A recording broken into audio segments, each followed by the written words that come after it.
So yun na nga guys, nandito nga tayo ngayon sa Mall of Asia. So sumaglit lang kami dito, pauwi na rin kami sa Cavite. Ayun guys, gusto ko lang pakita sa inyo ito yung Down by the Bay na pinupuntahan dito sa MOA paghapon.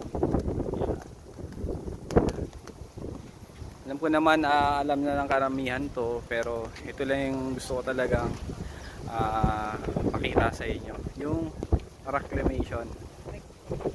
Ayan.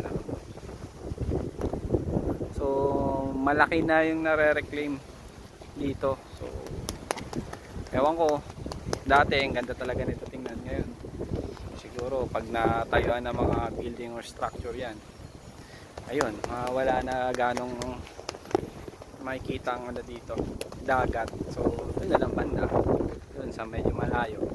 So yun lang guys, advibesan tayo.